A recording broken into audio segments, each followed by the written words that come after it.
The following is a production of DallasCowboys.com and the Dallas Cowboys Football Club. How about them Cowboys? Yeah! Go Cowboys!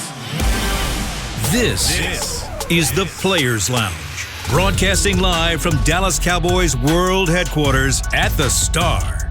Now, your hosts, Barry Church, Danny McCray, Hek'ma Harrison, and Newy Scruggs. Yeah, you got one of those right. I am in the building. This is the Players Lounge, sponsored by Tostitos, the official chip and dip of the Dallas Cowboys. And the players in the building is the great Nate Newton and my man Jesse Holley. Yeah. Man, I sure appreciate y'all, man, hanging around. Man. You know, I was like, hey, I do this thing by myself. Open the phone. The truth is in the booth. Yeah, in the booth. I ain't scared at all. Yeah, I ain't scared of you. At all, okay. But man, this is great, man. Holiday edition. This the Christmas edition, the Miami Dolphins edition. I know y'all been talking about it all week long, y'all, and I gotta ask y'all something because I know it's been one hell of a week after Buffalo. It's like, hey. It's like Jordache jeans in the 80s, a long ass. You know it, too. Oh, you got that one. Okay. Pretty smooth. But for real, I mean, coming off a loss. And I hadn't been able to talk to y'all, so now that I got you in my face, I want to talk to you about it. Jesse, what has it been like after getting your rebuild in Voltron to get ready for this Miami Dolphins game? You know, from a player's perspective, you think about, all right, you come in and you face the music on Monday. And those are the films that you never want to watch because you know at some point in time, you're going to be on the big screen like Summer Jam, and it's not gonna be good. It's not gonna be good, right? Like, and it's in those moments you kind of hope that maybe you sandwiched in two other bad plays ahead of you or behind you, so that they don't stay on you too long. But you know, it's for guys in my position, coaches always coach through the lesser of the players, right? So when the stars make a mistake, they don't really get too dog-cussed. But let my mistake happen, they gonna coach through me. Jesse, what the hell are you doing? And I'm like, no, he did the same thing. But you don't say that to the stars. You coach through the lesser players. So a lot of times in these meetings, the stars, they'll get kind of called out a little bit, but it's the others that really get dog cussed in these meetings because that's just the nature of the beast. And let me add on to that. And I'll give you a perfect 9 route. When you take that 9 route, you always want to leave a little space. Yeah. So if CeeDee Lamb run, right here, CeeDee, what we need for you to do is leave a little space to work with the quarterback. But if it's just, man, what is the... This is why we don't play you alone. Because you can't, you know, that's what we got the red line on the practice field about. You got to stay and get a quarterback. Right. You're like... Come on, man. I did the same thing. I did the same thing CeeDee Lamb did, but... You coach through the lesser player. The cultural reference of being on the Summer Jam screen, really, I can't think nothing else. I'm Prodigy in the ballet outfit. But hey, you don't want to get caught like that, and that is what that film session looked like. But I'm telling you, had to get through that week because I think it caught everybody off guard. You no way you expected to go into Buffalo, get beat up the way that you did, and obviously go through this week and have the analysis that you've had all week talking about that loss, and then Mike McDaniels, how great he is, and what this running game can be like when you get to Miami. But Nate, for you, as you look at this defense, you've talked about this defense this whole time. What is this defense what do they have to do better, obviously, in which department to get this thing stopped? It's all about your gaps. I could accept what happened with the Cardinals. Okay, we were hot. We finna be the number 1 defense in the league. Okay. Then we go up a few weeks later and we see the 49ers. Oh, the eye candy, da-da-da. What was that, week 14? Yeah. All of that is behind us. No more tricks, no more this. Now it's about how bad do you want it.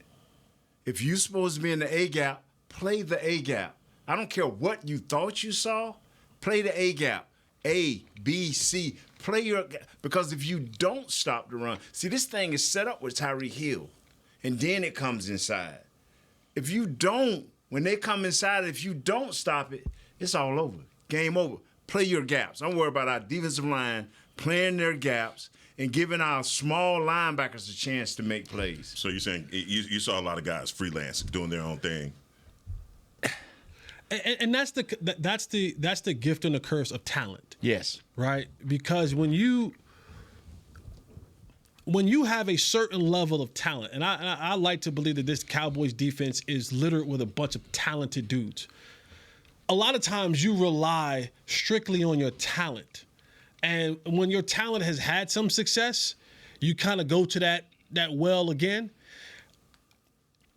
And you don't have the precision that you need, the attention to detail that you need on assignment. And I think that's the biggest thing when you look at this defense. When this defense is really knocked over the head, it's the talented dudes not being attention to detail in the moments and areas that they need to be attention to detail. They use their talent, and that sometimes can throw you off. Because, yeah, you're faster. Yeah, you may be stronger. But if you jump out this gap this time and they catch you, Gonna get you beat. they hit their head on the goalpost for a touchdown. And I think that's the biggest thing is that I can't have, we said on our show, I can't have 11 Batmans. I just can't. I just can't have 11 Batmans. One Batman, I need the rest of y'all to be Robins. Yeah. I need the rest of y'all to do what y'all supposed to do and sometimes save Batman. And let's not, okay, I don't want to say role play, but just at least know your role. Role play is fine. Role playing is fine. I know Role you playing is fine. I know who I'm talking to. This is the deal. Ain't nothing wrong with a little role play. This is the deal. Let's be frank here. There's only one superstar on the defense, and the rest of them are role players. Diggs is hurt. That was your other closest thing to a superstar. Michael Parsons is a pass-rushing superstar. The rest of these guys are role players. Play your role. Do your job. I promise you, Clark, if you did not learn to be where you're supposed to be, you would get deposited again. Right. Play your role.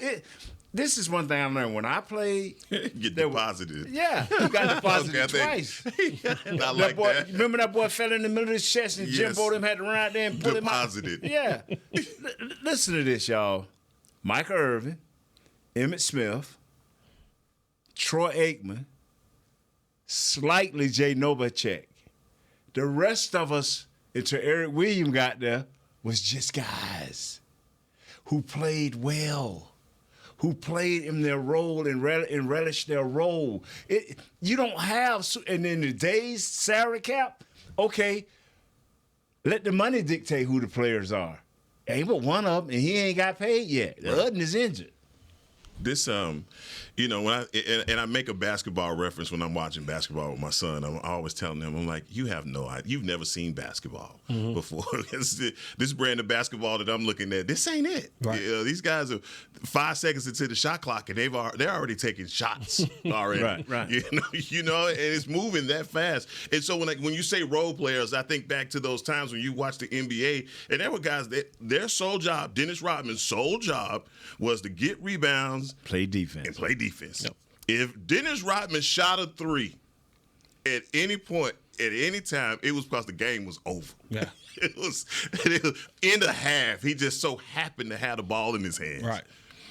But when you talk about role players from a NFL standpoint, today it seems like those things are thrown off because you got everybody wanting to play Batman. Specifically, who on this defense are you saying, look, your role has to be this and only this. Don't get out of that role. I mean, we can go down and we can name guys for guys. Yeah. And is that fair? Is that not fair? It's fair. The one thing that you look at, and we'll stick defensively, is this is another gift and a curse of having that star on your helmet. Everybody wants to be in that number. Right, everybody wants to be this. Everybody's about their brand. Yes, this is a brand. This is a brand. That sucks. And everybody wants to be a part of that brand. So, the brand is not being the role player. There's no money in the role play. There's no attention in the role play. So everybody find themselves kind of wanting to do and overstep their boundaries. And so, if we had guys that were just like, man, I'm just gonna hold up this gap. I'm just gonna hold up this gap, or I'm just gonna play this leverage. I'm gonna do. Then you allow your defense to be better, and this is. Football is a fluid game. Week by week, things change, things happen. In the Buffalo situation, there were a lot of guys who were not properly placed, that should have been properly placed, and had no business in the area that they were in. But because you look around and a guy says, well, the avalanche is coming, I want to make a play to kind of stop the bleeding. You jump out of your gap. You're not in the right situation. Now, the avalanche continues, the bleeding continues. How else do you trust, let's say if you're talking about a safety or safeties in particular, all right, how else do you trust that if you have to play a particular style of defense because of your Batman? You're going to be singled up on the backside a lot of times with your free safety, and he's going to be one-on-one with the running back, and he has to make that tackle. Is that specifically? Yeah. Okay. Yeah. And you know that in film. Say, hey, when they come backside, it's you and him, but that's the mentality of, okay, if I get run over, do I make the tackle, right? I just have to be there. I have to be right in what I'm supposed to do. If the outcome is me getting him down for either a short gain or no gain or small gain, then cool, I've done my part. But it's when you're supposed to be in the situation in an area, and that's supposed to be you, and that turns into now a big game because you did not do the assignment that you were assigned to do. How can we play football? How can we have a successful football play if the guys who are supposed to be there aren't there? Nate? I just this thing's so big now. It's December football, and Jesse, you know. All of us that play in some type of college football understand, you're getting yourself positioned for a bowl game, a playoff run, or something special this late in the game. And if you don't care enough about your teammates, and I said it the other night, I'm about tired of we need to learn, we need to get it together. It's just do your job. Stop being selfish. When you see that you give up 266 yards of rushing, 190 yards of rushing, 170 yards of rushing, 220 yards of rushing. All of these are losses because you decided to be selfish. You're not helping your team. Jesse said one thing I agree with. Okay, we heard Olsen say last week, we have 6.5 guys in the box. Won't that 7th guy come on down? Come on down, join the party, man. Get bloody. Yeah. Like Jesse said, get ran over. Do something. Grab this guy for a little bit of gain so we can have a 3rd and 6 instead of 3rd and 1. Do your job. These guys don't care. Let me ask you this. So, because you have played on Super Bowl winning teams. So, and I would never dare compare any of those teams to the current Dallas Cowboys. But what I do see is the narrative from playing against tough San Francisco teams. Yes. Okay. And in 90, I asked you about this in 94. Y'all got disqualified. Y'all got put out of the playoff.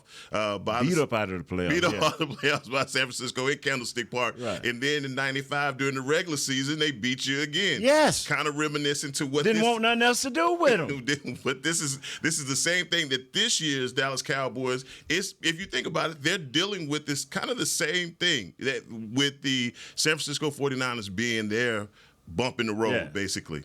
How did y'all, especially in that 95, that Super Bowl 30 team, how did y'all get to the end of that season and say, all right, we can make a run now? Especially after those losses. Y'all lost to the Commanders, which were the Washington. Okay, you lost to those teams twice. Lost to Philly. Went 12-4 that season. But what was the turn of the page that took y'all to the championship? You know what? Let's go to a break because this conversation here, I'm going to have to tell you a little story. I'm going to have to tell you how it really is supposed to be. Okay, that's a tease then. That's a tease. Look at that professional right there. Hey. Hey, Story time with Uncle Nate. no problem. Hey, we'll take our first break here on the Players Lounge. I got Jesse in the building. I got Nate in the building. Everybody else deserted me, but for a good reason. My man BC is on his family trip. They're in the Alps somewhere skiing. Must be nice. Yeah. Must be. Hey, it is. It is always nice to be there at church. Duval took care of your boy. Man. You hear me? Yeah. Cowboy took care of him too now. Yeah, Brand new money. My man Danny McCray is with the camp over at AT&T Stadium, and Nui is taking care of his child. Man had a broke ankle. He shook somebody out of the socks. Shook herself, I guess. Got to get that cast on the ankle. And She need milk. she will be better. But we'll be right back here on the Players Lounge. It's the official men's skincare brand of the Dallas Cowboys, Jack Black. And right now, Cowboys fans can get 15% off their $75 order. Plus, because every deal needs a playmaker, your order will include a free 5-piece skincare set and free shipping. The Jack Black Playmaker is 4 of Jack's favorites and a full-sized intense therapy lip balm. Make a play for the Playmaker at getjackblack.com/Cowboys with the code CowboysVIP. That's getjackblack.com/Cowboys with the code CowboysVIP. Hi, I'm Danny McCray, Dallas Cowboys alumni player here with Smoothie King. And Smoothie King wants to ask you, what's that sound? That's the sound of us magically transforming our smoothie bowls into 2 new decadent flavors. Dig into a cool acai or pitaya bowl, handcrafted with crunchy, purely Elizabeth granola, fresh strawberries, and finished with a velvety chocolate hazelnut drizzle. Perfect for breakfast, lunch, or anytime you want to munch. And that's the sound of you making them disappear. Smoothie bowls, now in 2 new decadent flavors. Only at Smoothie King, the official smoothie of the Dallas Cowboys. To kick off the 2023 NFL season, Hugo Boss teamed up with the NFL and Micah Parsons to launch an iconic apparel collection featuring hoodies, crews, t-shirts, polos, joggers, and more. The bold, unique apparel of the Boss NFL collection unites football and fashion while reflecting what it truly means to be a boss. Get yours today at nflshop.com/HugoBoss, at HugoBoss.com, and at Boss retail stores. #Be your own boss. There is no I in Dallas. There is no I in Hart either. No I in Blue Star or in Lone Star for that matter. And there's no I in how about them Cowboys? Smirnoff knows there's no I in football. Football is a we thing, an experience that is best enjoyed together.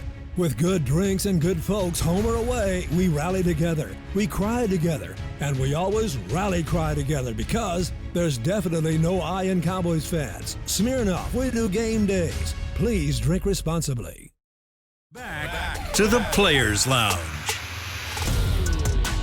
Get a frame-worthy family holiday photo with Santa at the Star, presented by Monument Realty. Santa Claus will be at his cowboy-themed cottage in the Star District through December 24th. Come on. Visit thestardistrict.com/Santa for more information. Come on. That read, Did you like Buffalo? Come on. That read, Did you like Buffalo? It be your own people, man. It's okay. Hey, listen. Hey, you fought through it, though. It was raining. You fought through. We fall down, but we get up. Never would have made it. At that one point. Jesse, you the best. It's the Players Lounge, sponsored by Tostitos. I'm Hek'ma Harrison, and Jesse is in the building. Nate Newton is in the building. And before we took our break, I was asking you specifically about the transition from 94 to 95, and 94 being the year that you guys were put out of the playoffs by the San Francisco 49ers, and they were a thorn in your side, kind of like this current Dallas Cowboys group. But then in 95, middle of the season, you guys take on that same San Francisco 49ers group, and they beat you again, 38-20, I believe that was the score. I'm making you relive it. It's okay. It's okay. We won a Super Bowl. Y'all did, but it's eerily familiar. That season, coming back off of 2 12-4 seasons, this team coming off of 2 12-5s find themselves smack dab in the middle of the playoff hunt. But what was the difference in that team when you look back over it, and what y'all had to do to get over that hump, to get that momentum to win that Super Bowl? First of all, the coach pulled us in and told us, "Hey, fellas, we just got beat by a good team." Second of all, we had, and like I said this on Crosstalk, I don't know what go on over there in their building. I don't know who their leaders are, who their top dogs are, how far each player's been in the playoffs, and what's their mindset. But our mindset was a little bit different. Okay, we know we were equal to the 49ers. We had played them head-to-head, and somehow they had snatched the momentum from us from that year before. People say, oh, well, they cheated. We didn't go back then. We didn't cheat. That don't work for us. We were winners. We needed to win. They beat us again, and now some doubt creeps in. But what didn't happen was our ability to go out there and work on that field, our ability to study that film, that ability to say, hey, every week, say, hey, Nate, man, I'm going to watch some extra film during lunch. Charles Hader say, hey, Russ, what you doing for lunch? Okay, I'll meet you in there to watch some film. Hey, man, nah, you lined up wrong. This way you need to be. Hey, Nate, can you give me a better look on this field? Because this is what this guy like to do. Hey, Charles, he don't do it like that. Can I get some of your athletic ability today out on the field? I don't need you in the locker room sleep today. I need to get you out on the field. Okay, Big Noon, if you need me, I'm out there. Hey, Nate, you need to come get on the stepper today. We need to get some of this fatness. I'm serious. I'm being honest. How we talk to one another, how we held one another accountable, so it didn't come down to Jimmy. It didn't come down to one stat. It didn't come down to Norv Turner. It came down to what these guys, these 7 or 8 guys, believed that we could do. If I'm in today's society, everybody looks at themselves. Jesse does several shows, and he looks at himself to make sure that he's not saying the wrong thing or putting things in the wrong content.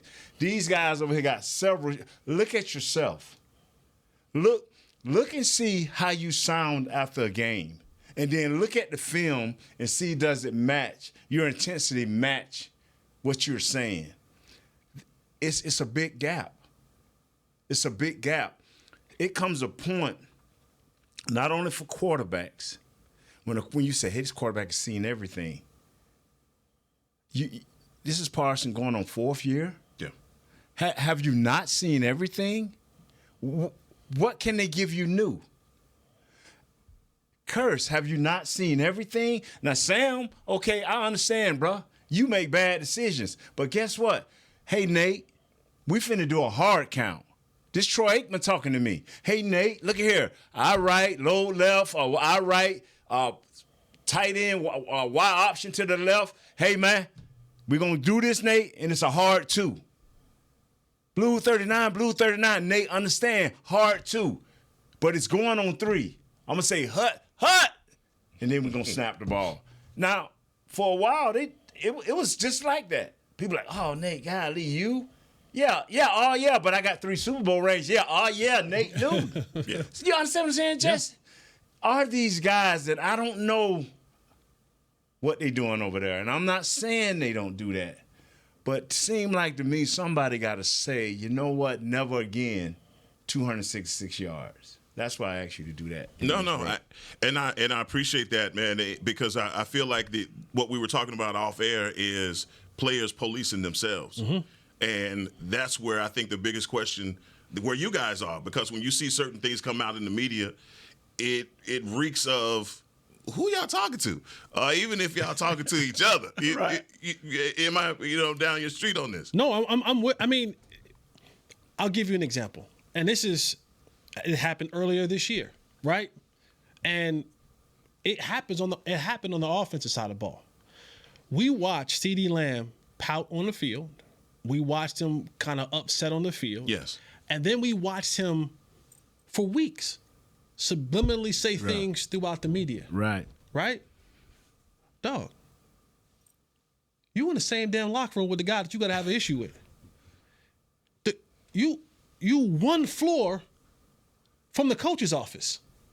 How is it that you are upset here, pout here, subliminals here, but you won't walk down 6 lockers and go, hey, dog, let's have a conversation. Now, I was in Atlanta with you this offseason, and I came to the backyard, and there's some things that you and I, the way this is supposed to go, and it ain't going. Or, hey, Coach, let me holler at you for a second. I know that we got this new Texas coach thing going on here, but I'm the alpha dog out here. I need to see, no offense to Michael, but those 10 targets you threw to him, I need to see those on my way. And did you not see a little bit of that after that episode with CD where things did start to change? You started to see the offense. But it took weeks. Either way. It took weeks from two players not communicating with one another. Yes. It took weeks for that to happen. So when you want to tell me about a brotherhood and you want to tell me that I'm holding each other accountable for what we're doing, there shouldn't be subliminals in the media. There shouldn't be pouting on the field. I should be able to come. This is what Nate's saying. Nate's saying back in the day, I could come to you like, hey, dog. Michael Irvin go, hey, listen. Larry, Woody, this ain't right, dog. Yeah. Get this right. Yeah. And they get it right. Not this whole I'm a walk around the situation. And I think the same thing defensively. Right? You hear little things and we need to do this and certain guys need to do this and whoa. Especially when it comes from the dudes who's supposed to be the leaders. That has to be the conversation where whoever that leader is, I snatch up this guy or I snatch up this guy and we have a conversation. And I say, hey, if we're going to actually do what we say we want to do, then here's where we have to get better. And I don't know if that's a consistent thing that is happening all the time.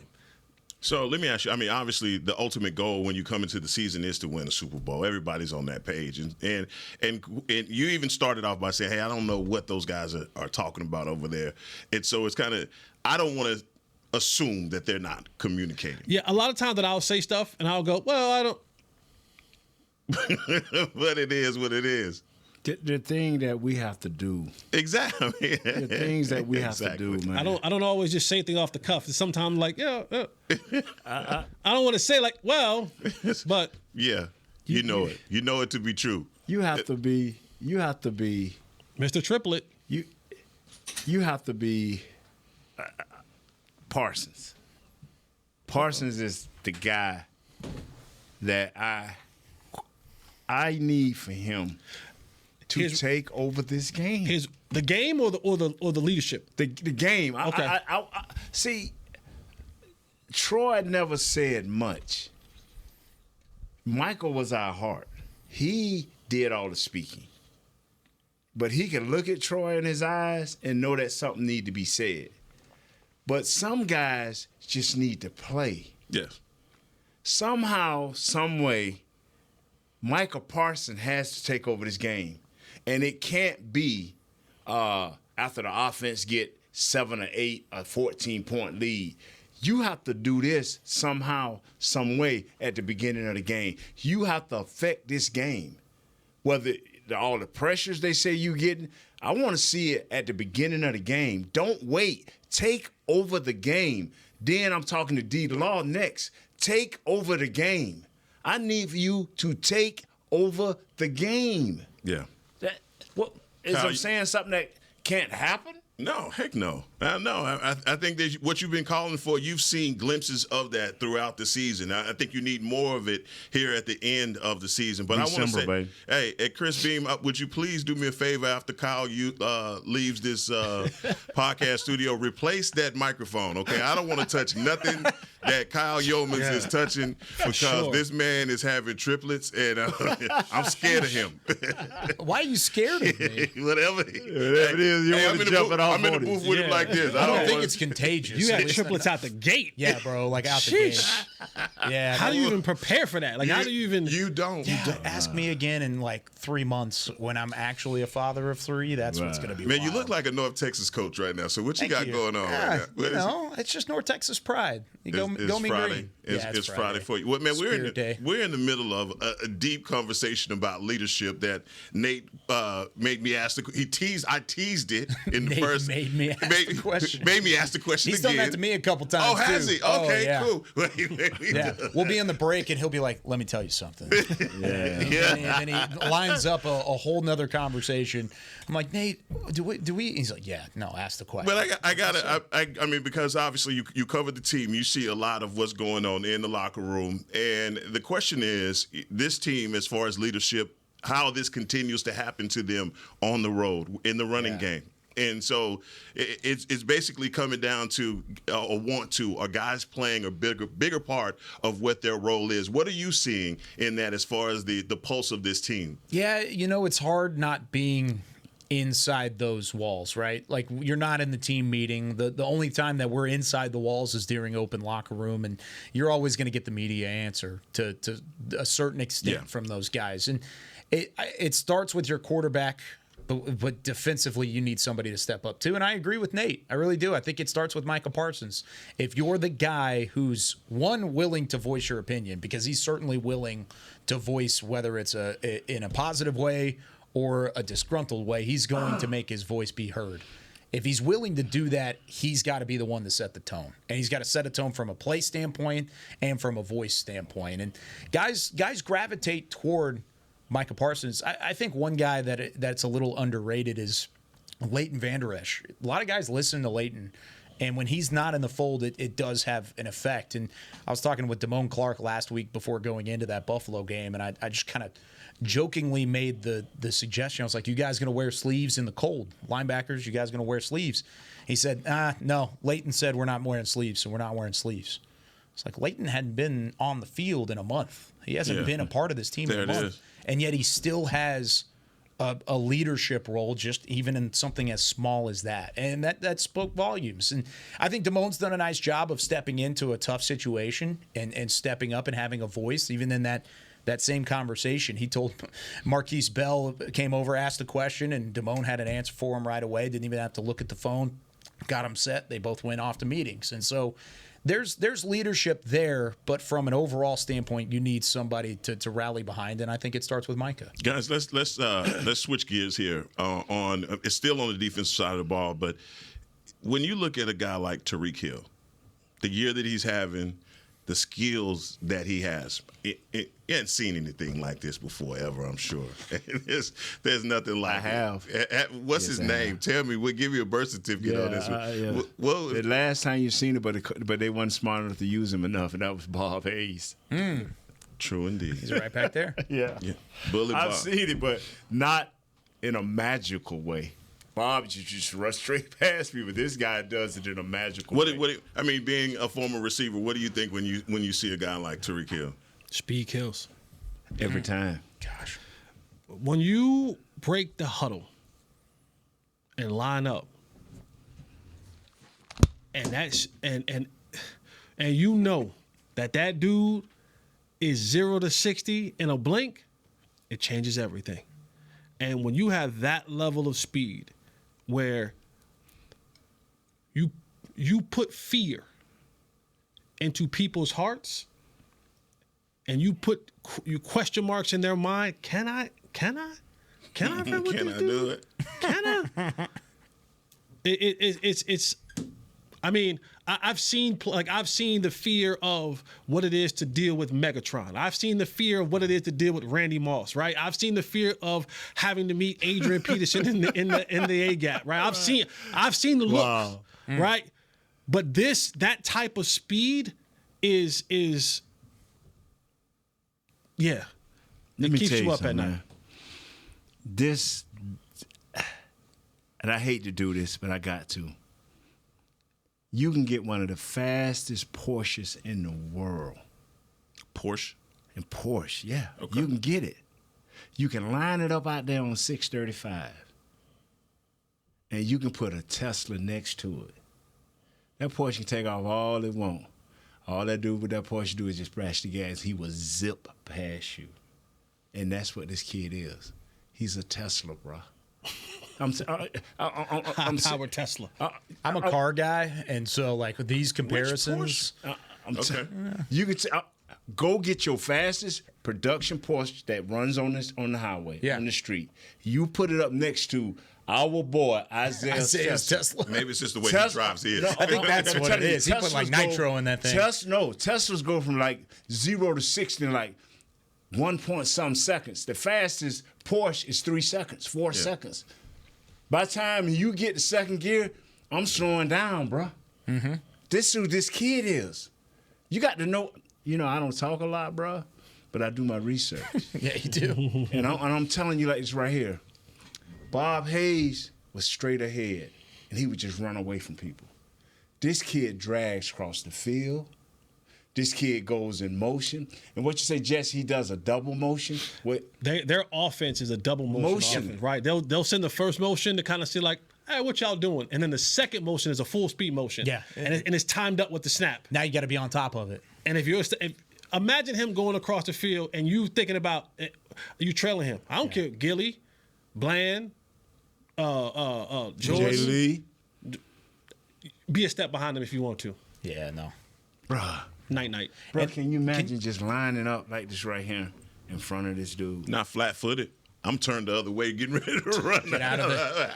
You're already behind. You're like, and see, I know the Tesla thing was probably a bad analogy for people that don't know how fast these cars is, because I didn't know. But this kid is a Tesla. This dude is what you call new speed. You ain't never seen this before. And most people will line up on a Tesla with their little Camaros and their little Mustangs and their little Corvettes and get blowed out the water, and then they be like, wow. And I say, you just saw the cheetah, baby. I like the new speed. The new speed metaphor made it better. That made it better. Because Nate's about to piss some folks off. Shout out to everybody got a Mustang. People are going to be like, the car enthusiast. My Porsche. You know, if Patrick was here, he'd come down. You know, he's a car. He's a car guy too. Gearhead. Gearheads. Yep. He's a gearhead, so he would have come down and been like, he can come down all he want. Just snatch them plats right out his head. That's what that Tesla do. Come on down. I got Jesse, bro. Jesse schooled him one time. He'll school him again. See what they doing? He's trying to start stuff. They start stuff. So this is what we're gonna do. We're gonna take a break on the snatching plats. All right, we're gonna take a final break here on the Players Lounge and be right back. To kick off the 2023 NFL season, Hugo Boss teamed up with the NFL and Micah Parsons to launch an iconic apparel collection featuring hoodies, crews, t-shirts, polos, joggers, and more. The bold, unique apparel of the Boss NFL collection unites football and fashion while reflecting what it truly means to be a boss. Get yours today at nflshop.com/HugoBoss, at HugoBoss.com, and at Boss retail stores. # be your own boss. Hi, I'm Danny McCray, Dallas Cowboys alumni player here with Smoothie King. And Smoothie King wants to ask you, what's that sound? That's the sound of us magically transforming our smoothie bowls into 2 new decadent flavors. Dig into a cool acai or pitaya bowl, handcrafted with crunchy, purely Elizabeth granola, fresh strawberries, and finished with a velvety chocolate hazelnut drizzle. Perfect for breakfast, lunch, or anytime you want to munch.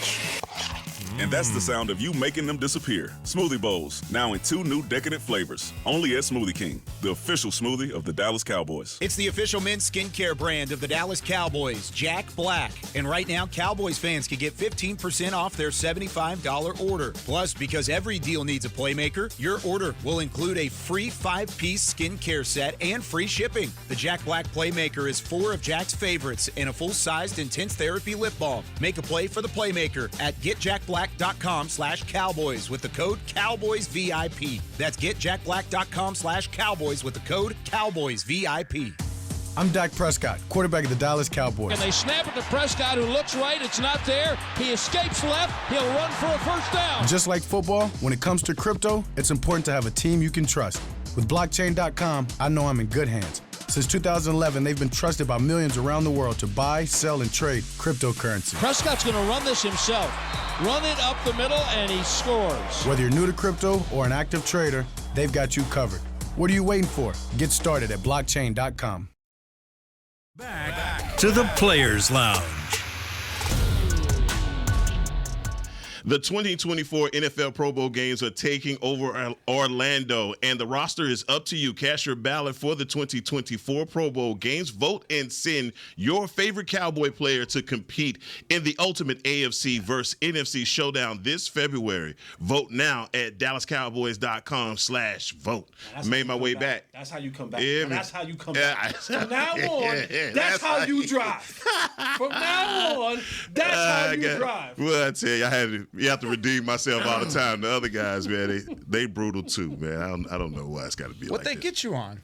I got myself. I was reading it. I was in the middle of which one was to be it? fancy. Last read? It was the last read. Trying to be The Santa Claus at Christmas? Yeah. Somewhere in there in the Be 24. fancy, man. Somewhere in there in the 24 just didn't go down right. Old St. Nick was on his back. It was like that gorilla that jumped on my back in San Fran. It just wore you down. No, that was a different gorilla. I think your gorilla was bigger. That apex predator was. See, but did you get Monument Realty right? I got that right off the top. I breezed as long right as you through. get the sponsor right, you're fine. I got that. Oh no, you got the sponsor right. It was just as long as you get what's paying the bills. Yeah. Man, I got offensive right. guys in the building, man. So I got to ask the question about Dak Prescott. We talked all about the defense because we know we got a cheater that we got to contend with, and also a running game. But this offense, obviously, last week, you kind of felt like they took a step back. You have some guys that are hurt on the offensive line. How do you guys view this game offensively, and what's the scheme that you need to see in order for us to get a victory? I'll start with you, Nate. Not all at once. I defer to Jesse. Defer to Jesse. All right. You know, for me, when you look at how this game plays out, I think there has to be a strategic move in about how you approach this. I think the Cowboys' best defense will be their offense, meaning that I need to have long, sustained drives that end in touchdowns. I have to win the time of possession. Contextualize that by how you do it. And this is going to be difficult now because you're talking about Zach Martin potentially not, according to Jerry. I think he's going to be fine. Okay. He was out there today. And then Mike Tyron McCarthy gave us an update. Tyron was not out there today. So in the Mike McCarthy update. So now we got to figure out, okay, if we're missing one of the dogs up front, right? How can we put a run game together? Yeah. It starts there. It starts running the ball up front. This defense and the Vic Fangio defense, they're not bringing multiple pressures. They want to use their down four linemen. Mm-hmm.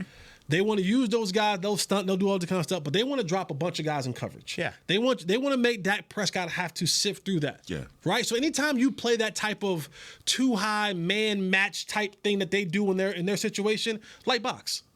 Right? Light box, we have to attack that. We have to do what others do to us. Right. Light box, let's run the football. Let's be committed to doing it. Not run the football to beat our heads into the wall, but run the football with a plan. And then once we get to a situation where now we can kind of feel good about the rhythm that we're in, now just start methodically picking these guys apart, right? They're not going to give you the over-the-top stuff. They're not. Hey, Jake Ferg, might be a big day for you, buddy. You know what I'm saying? Yep. Linebackers to me are a little bit sussy, a little sus, right? They're not the best guys in coverage. You know what I mean? Yes. Not the best guys in coverage. So say that again. A little sussy. Okay. A little sussy. A little sussy. Nate, they help us out here, man. Come on, Long, man. Duke Riley. Yeah. Come on, fellas. Yeah. You didn't even mention Christian Wilkins. No, that's defensive lineman. Nah, I'm talking D-line. I'm talking about linebackers. Yes, sir. Jesse repeated it. I heard other shows repeat it. If the weak spot is that, if they're gonna give us that two box, if they're gonna let us run, this is a game where Tony Pollard swing that ball to him out of the backfield, line him up on the end of the line, make these linebackers tackle. Their safeties, listen to Isaiah this morning, they have physical safeties, but not real good tackling safeties. No. Ferg, Schoonmaker. This is where, as an offensive coordinator, no, stay with me here. This is where he got to drop him. He got to hang him, bro. So you compare that to like a tank, a Mack truck, and no, I'm playing. You have to. You say, how do you get down the field? Yes, sir. Tony Pollard outside running. Tony Pollard outside swing pass. Tony Pollard on the wheel route. This is the things you do. Jake Ferguson down the seam. Jake Ferguson dragging across that favorite route you like, where you run the wide receiver and drag him in behind. This is how you go down the field. 10 yards, 5 yards, 3 yards, and all of a sudden you're in the red zone. Now, when you're in the red zone, 5 and in, run the ball twice. Lipke showed that he can dig a linebacker out. Sure did. Load left or load right. Sure Let's dig this linebacker out and let Tony find the space in there. This is how you can beat this team. And in the process, now you're looking at 35 minutes in this game over. But if you do it any other way. Yeah. If you consist, go ahead. I was going to say, I think y'all are saying similar things. But we're saying the same thing, baby. Time of possession. You control time of possession if you're able to run the ball. The problem with this front seven from Miami is Christian Wilkins and Davis on the inside. Yes. Those are two big bodies that seal down low. Yeah, Sealer as well. They only have those 4 down linemen for a reason, because they can get home and they can hold their block or hold their gap. That's the one thing I'm worried about. If there's going to be any sort of run game, it's probably not going to come within the tackles. You're going to have to get the screen game going outside. You might try those long handoffs where you've got Brandon Cooks or CeeDee Lamb situated behind some blockers outside on the numbers. That's the type of opening I see available, because this front seven, and you mentioned the linebackers, I really like Van Ginkel. Andrew Van Ginkel, long hair. He looks like he's an effort guy. Yeah, he's an effort guy. He plays downhill. He's an effort guy. All over the place. He's an effort guy. Good tackle. Visualize. He's a football playing dude. That's what I said. Football player. Visualize. Listen to what I'm saying. Visualize. But you can knock him off. You can't knock Chubb off. You can't knock Sealer outside. This is what I'm talking about. They run a 3-4 basic defense. Yeah. Variations off of that. Tony Pollard out. Tony Pollard out. Tony Pollard out. Brings the linebackers up. Jake in behind. You're gonna bite. Jake in behind. Who's been beating Dak throwing up the seam this year? Hit him a couple of times. Now you got your safeties like, okay, we better come up and make this play because Jake ain't going down easy. And all of a sudden, we just leak that number 3 right in behind him, and we get him. Visualize. But if you don't try to get Tony outside, that needs to be the name of the episode. If you don't try to get Tony outside, let's go. Yeah, come on now. I'm with you, Nate. Don't beat yourself up. Don't overthink this, man. But that's exactly it. You're not going to get it in between the tackles. That's No, I did not say run inside the tackle. But you're not going to be there. Your running game isn't an in between the tackle type of running game anyway. Yeah, it shouldn't be. It's more they on the edges. They try to make it that way. It's more on the edges. I like when you get Terrence Steele and he's pulling. I like when he's at his best. I know. I like when I get the young boy Tyler Smith pulling. Let's get these dudes. Let's get these big boys rolling to the outside. Elephants on parade, man. Guys, I think we just solved the problem. I think we just solved the Cowboys offense. Well, I need a portion of that $5 million. When the plane take off. When the plane take off Saturday. I'm going to store you guys, and all of us going to store ourselves down there with the luggage. And then we're going to get off the plane with them, and then when the play calling starts, we're going to store in the booth. Do we need to bring our own headsets, or are we just going to take one of theirs? We're going to take theirs. I'm taking Quinn. Quinn, look at him. 8th man in the box, whether you want to or not. Look at here. You'd be like, all right, Quinn, y'all are on defense. Get out of the way. Give me your headset. Yeah. Kyle, I got to ask you a question. I think the podcast pick this week is which receiver on either team is going to have the most receptions. I can tell you what's going to be the most popular answer, and it's Tyreek Hill. That's not my answer, and it's one of the ones that Jesse just brought up. It's Jake Ferguson. Okay. What were you going to say? I thought he was going to say the other guy that I brought up. That's who I picked. Everybody's been on our show picked. A lot of guys picked Jake Ferguson. He picked. I picked Waddle. Ferguson. Yeah. Who'd you pick? Waddle. You picked Waddle. Yeah. He did shine as the number 1 last week. When Hill was out, he had a career high 142 yards. He's been great. He's the 8th leading receiver since the start of last year in the NFL. People forget about that. If Dan Quinn has not put together a plan to double Tyreek Hill, I don't know what he's doing. Like, there's no way that you don't have the dogs to run with him. There has to be an asserted effort to eliminate him, and that's saying possible. You don't want to run like single high man and just see what Jordan Lewis has. Good luck. Yo, I was sitting here listening to the question like, man, don't bite. No, I think Jesse, no. I think you're spot on. That's exactly what I don't want to see. You've got to have some sort of double team, but it's been shown in the past.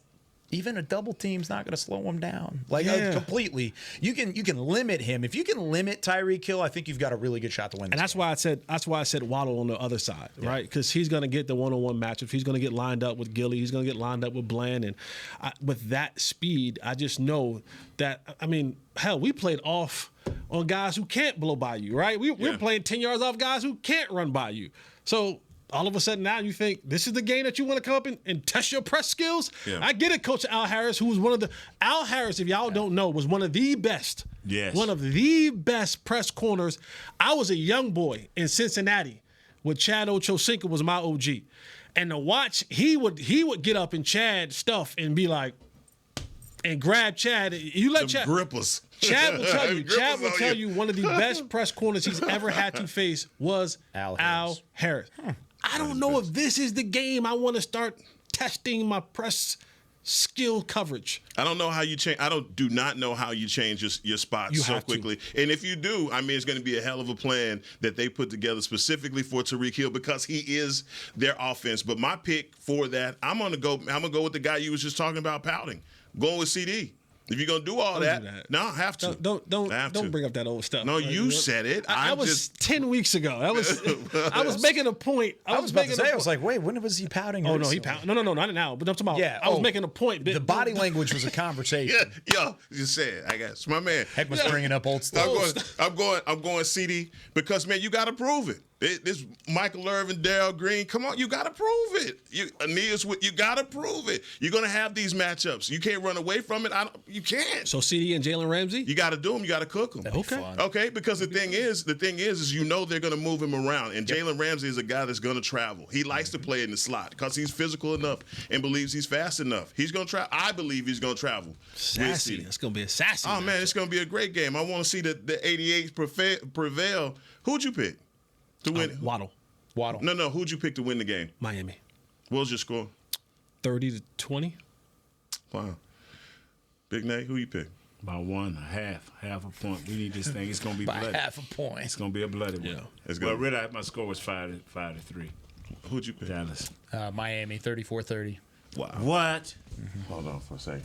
Y'all listen to this. Cowboy Nation, I hope your team win! This has been a production of DallasCowboys.com and the Dallas Cowboys Football Club. How about this, Cowboys? Yeah!